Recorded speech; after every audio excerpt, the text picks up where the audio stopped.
Well, it's my pleasure to great pleasure to introduce Dr. Dan Kober to present his talk today. So Dan received his PhD from Washington University in the lab of Tom Brett, where he focused on understanding how mutations in the myeloid immune receptor TREM2 led to neurodegenerative diseases, particularly Alzheimer's.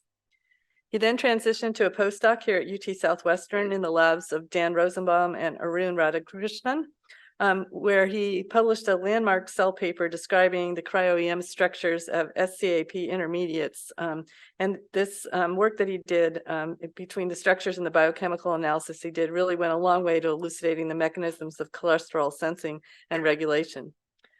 Dan has a K99 award that he received to support his postdoctoral work and his transition to independence. And he joined the Department of Biochemistry as an assistant professor in the fall of 2022 as an endowed scholar. Dan's really integrated into the department and is a really valued colleague. And today, the title of his talk is Protein Turnover and Lipid Metabolism.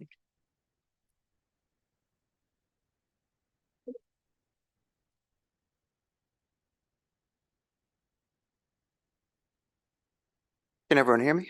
All right, well, thanks, Meg, for that kind introduction. It's a pleasure to be here today and to learn about all the exciting work done by the fellow new professors here. My name's Dan Kober. I'm a new professor in biochemistry.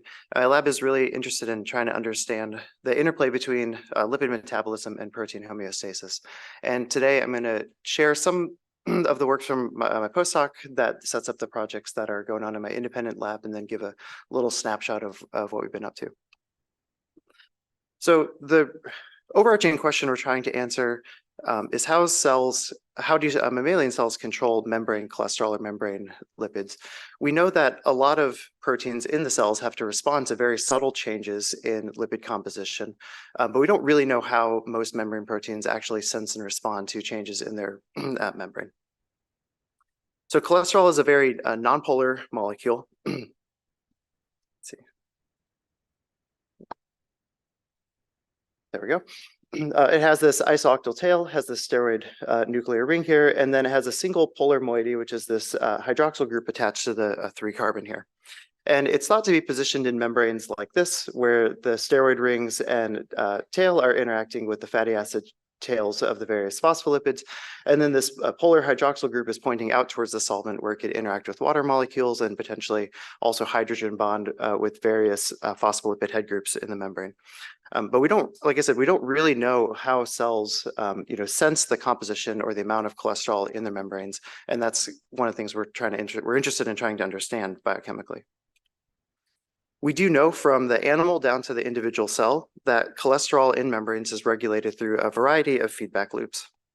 So, for example, in conditions of low cholesterol, cells will increase lipogenic gene programs to increase cholesterol synthesis and also increase cholesterol uptake. And as you heard this morning, a lot of this work was pioneered here at UT Southwestern by the Brown and Goldstein groups. In addition to these transcriptional systems, cells will also stabilize rate-limiting enzymes involved in cholesterol or lipid biosynthesis. The converse is then true in states of high cholesterol. Cells will decrease lipogenic gene transcription, turn off these pathways that have been turned on, and then they'll also start degrading the rate-limiting enzymes involved in cholesterol biosynthesis. Work I did as a postdoc largely focused on the molecular mechanisms of this lipogenic gene transcription and its regulation by membrane cholesterol. And then work that's going on in my independent group is largely focusing on this role of protein homeostasis in this regulatory system. So a pathway that was, again, largely discovered here at UT Southwestern and is fairly famous here is this SCAP-SRBP pathway. So if we begin with the cell that's in a state of low cholesterol, the major transcription factor that needs to be turned on is this protein called SREBP, or sterile response to element binding protein. SREBPs begin as a membrane-bound transcription factor, and they constitutively interact with a protein called SCAP. SCAP is the major cholesterol sensing protein in the ER. And in conditions of low cholesterol, SCAP translocates from the ER to the Golgi, and when it does this, it brings along the SREBP. In the Golgi, the SREBP is cleaved at 2 positions by site 1 protease and then site 2 protease. The actions of these proteases release this soluble transcription factor domain to be able to traffic to the nucleus where it can upregulate genes for cholesterol synthesis and uptake. The actions of this transcription factor replenish the ER membrane of cholesterol. And once cholesterol has achieved its threshold level, the excess cholesterol binds to SCAP. This induces a conformation change in SCAP where SCAP can no longer interact with COP2 trafficking machinery. And this also stabilizes an interaction with an ER protein called INSIG. The actions, therefore, of SCAP, cholesterol, and INSIG will retain the SRBPs in the ER such that there's no more cleavage or activation of this transcriptional pathway. When I was a postdoc with the Rosenbaum and Radhakrishnan labs, we were fortunate to be able to obtain a cryo-EM structure of SCAP in multiple conformations. This was a real group effort, and this was made possible in part as well by collaborating with Xiaochen Bai in biophysics and by a team of scientists in the Department of Molecular Genetics who helped us with reagents like developing new antibodies that facilitated this structural determination. In this movie here, you can see the various domains of SCAP highlighted. So it has the soluble domain in the cytoplasm that interacts with the SRBPs, has this transmembrane region here, and then has a really important globular domain that's created by the co-folding of two loops that are inserted into the ER lumen into the single globular kind of football-shaped domain. Using a variety of mutagenesis and other tricks, we were able to capture SCAP in two states that we interpret as the low cholesterol state and this high cholesterol state. You can't really see it in this picture, but the high cholesterol state is stabilized by a mutation that traps SCAP in its INSIG binding conformation, and INSIG is this kind of orange thing kind of hidden behind the purple cartoon there. The major conformation rearrangement that we see in these two states is that this L1L7, this football domain, has undergone about a 200-degree rotation from underneath the membrane domains in the low cholesterol conformation to being positioned underneath where the ER membrane would be in the high cholesterol conformation. And from other biochemical data, we think that this domain has some cholesterol binding properties, and this may be a way for SCAP to more directly sense the cholesterol composition in the ER membrane. In addition to the work we did on SCAP, we were also interested in trying to understand better the interaction between SCAP and SRBPs, and this led us to some new discoveries in the role of protein turnover in this pathway. So as you can appreciate in this cartoon, SCAP interacts with the SRBPs and then brings them to the Golgi to be cleaved and degraded. However, SCAP is also required for the expression of the SRBP proteins. So in this very simple experiment here, if we compare SCAP wild type versus knockout cells, we can see that we can get cholesterol-regulated cleavage of SRBPs that we can read out through this formation of this cleaved nuclear band here. However, in SCAP-deficient cells, we completely lose the expression of the SRBPs. So to understand this, we undertook a molecular dissection of the SRBP protein through a variety of truncation and mutagenesis analysis, and we identified two separate regions in the regulatory C-terminal domain of the SRBP2, which governs these two functions, its ability to interact with SCAP and its degradation in the absence of SCAP. So you can appreciate here, if we take full-length SRBP and transfect into cells without SCAP, we really get almost no expression of the protein. However, when we co-transfect with SCAP, we get expression and processing. If we truncate the last 70 or so amino acids, now we get an SRBP that is fully stable in the absence of SCAP, but it still can interact with SCAP, as you can see through this processing band. If we truncate further into the protein, we completely lose the interaction with SCAP and we see the loss of this nuclear band. However, the protein is still stable even when expressed in the absence of SCAP. So to make a long story short, we discovered two roles for this C-terminal degradation domain on the SRBP. We find that, as I mentioned before, when the SRBP is expressed in the absence of SCAP, it's rapidly degraded in the proteasome. However, when SRBPs are translocated to the Golgi, the SRBP is cleaved. This releases this nuclear domain. However, the C-terminal domain is still bound to SCAP, as you can appreciate here. This C-terminal domain is actually recycled with SCAP from the Golgi back to the ER, and there through reasons we don't quite understand yet, it is separated from SCAP and separately degraded in the proteasome.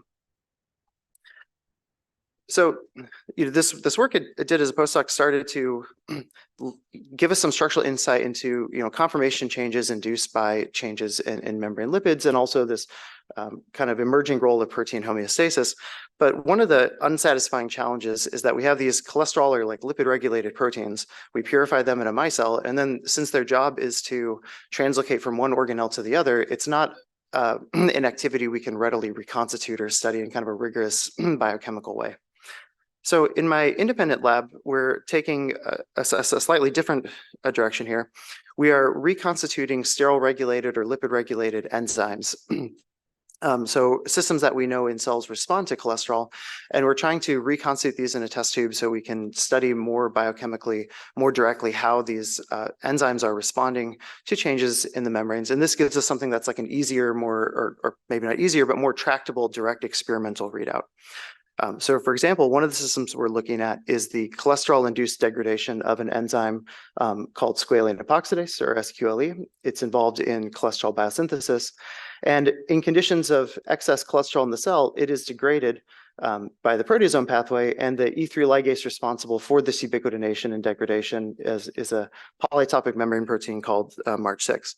So we know from cells that this system is regulated by cholesterol, and we're trying to use this as a system to understand how an enzyme might respond to changes in cholesterol levels. So in some of the work over the first year of my lab, we've developed systems to reconstitute and purify complexes of the various enzymes involved in this system. And then we've reconstituted in vitro ubiquitin transfer from an E1 to an E2 to the E3 enzyme all the way to the substrate. I won't go through all the details here, but that's what it is. And we are using systems like these to try to, again, more like quantitatively and biochemically study the response of these enzymes to changes in the lipid membrane. And so therefore, the overall goal of our lab is to identify, roles for protein folding, maturation, and also protein turnover, and link them to functional roles in lipid metabolism in humans. And so two examples of what we're doing here is studying kind of both sides of this coin. We're studying the folding and maturation of some of the enzymes involved in the SRBP pathway, for example, the Site1 protease here. And then we're also, as I mentioned, studying kind of the turnover, the cholesterol regulated degradation of proteins involved in these regulatory systems.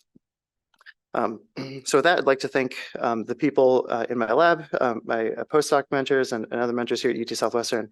Definitely want to acknowledge the UT Southwestern core facilities that have helped us a lot get these projects off their ground, and then funding to our lab. So thank you very much for your attention.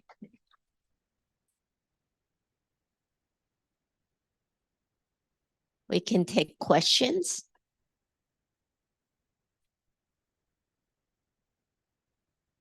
We have a question there.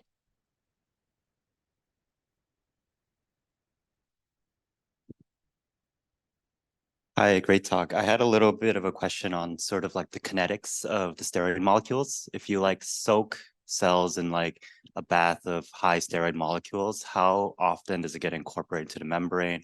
And sort of how like labile is this? If you wash it out, would it like just soak out? And how does this affect your sort of pathway? So the very short answer is we don't know. The long answer is delivery of cholesterol to cells is actually very difficult because it's entirely insoluble. And so we deliver cholesterol to cells, solubilizing it in complex of sugar molecules called cyclodextrin, and we can also remove it that way. So cholesterol can't be washed out of cells, for example. Maybe more relevant is not necessarily its cholesterol's incorporation into the membrane. So presumably, in this case, it would be delivered through the plasma membrane, or in more physiological settings, it would be uptaken in lipoparticles through the lysosome. It's the more interesting question is how sterol is kind of routed through the different membranes to the ER, which is ultimately the cholesterol sensor. And that's work that is still really being teased apart. And so I don't think we have a full answer, but it's much more complicated than just the kinetics of transferring cholesterol from the from solution to the membrane, which is probably very, very fast. But how it gets, the kinetics of how it gets routed through the cell are kind of a black box still. We have a question over there. Thank you. I enjoyed your talk, very interesting. This pathway is also important for the trafficking of STING and innate immunity responses to viruses or DNA, right? And so it's really interesting that it's linked also to steroid metabolism. I wonder if you're planning to study the role of SCAP and trafficking, not only in the context of SREBPs, but other potential cargoes that are also regulated. Yeah, so it's a really interesting question. As you mentioned, the SCAP SRBP pathway is kind of been implicated as part of the machinery that translocates, immune response proteins like STING from the ear to the Golgi. Frankly, for my lab, we're not really working on the SCAP SRB pathway moving forward, but I'm sure it's something that the people here would be interested in following up on. And again, the short answer is I don't know.